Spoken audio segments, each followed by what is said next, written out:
This week's Torah portion, Parshat Eikev, offers a very, very important lesson for all of us to embrace and to remember.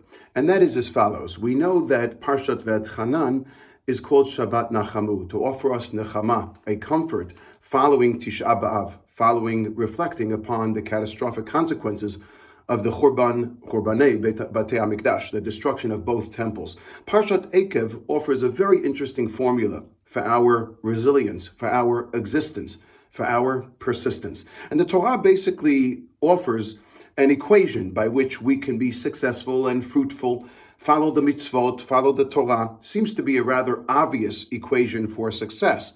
But in the heart of this equation, reminding us that we should follow God's word, and that as such we will be promised with perpetuation, the Torah says like this: V'zacharta et kol haderech asher holichacha Hashem Elohecha ze 40 shana bamidbar.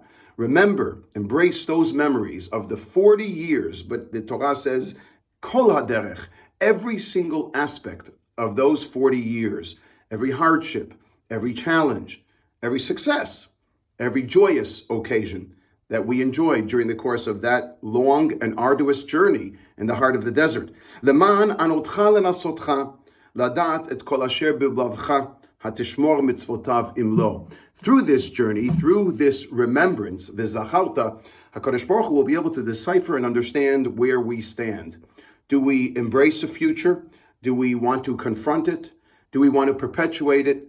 Or do we want to simply live in the past and with an inability, an inaccessibility to move forward? Moving forward, though, the Torah clearly says is v'zacharta. You have to remember your past, et kol haderech, every single step along the way. Embracing the past as a Jewish people has always been a very strong part of our identity. After all, understanding our past gives us the ability to remember and to appreciate our resilience for the future. And when I reflect upon my past and upon the tragic loss of Gila, there's a very, very important lesson I think for people need to learn with regards to grievers, to bereavement. One of the misunderstandings that people have is they think sometimes if I bring up the person who died, if I mention their name, that'll cause the griever grief. It'll cause them sadness, cause them reflection, but only throw them into a hard place. And the answer is quite the contrary, both in terms of my own personal experience and in terms of speaking to other grievers. The one deciding factor that actually is extremely comforting is when people speak to me about Gila, when they reflect about her, when they share with me a memory.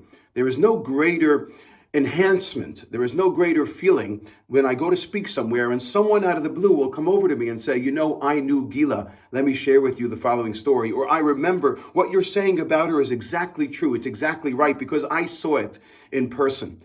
That gives me the greatest feeling of the world. V'zacharta, to remember, to cherish those memories, to discuss, to converse, to dialogue about those memories is reliving an experience.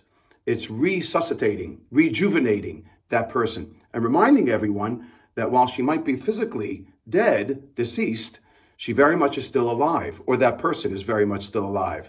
And I think that this is the message what the Torah is giving us. As long as we reinvent, recollect, and remember our past then stays very much alive, and it remains poignant and resonates with us with regards to the lessons that it could teach us. So too with regards to a griever. Don't make the mistake of not bringing up the past with someone who wants to be in the past, who wants to remember the past, and certainly wants to cherish the memories of someone who is physically past.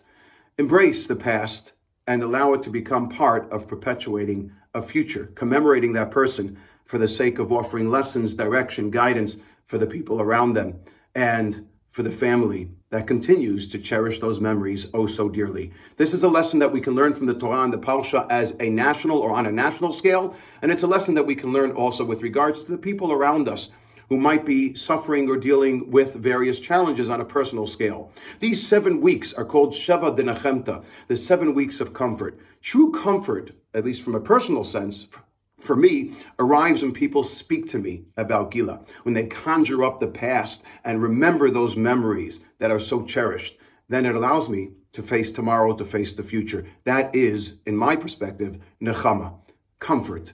Let us all be comforted in our own way, both on personal parameters and in a national sense, and may we only know joyous occasions as a result of our embracing the past to perpetuate our future. This is the Torah way, it is the Jewish way, and it certainly is the Gila way.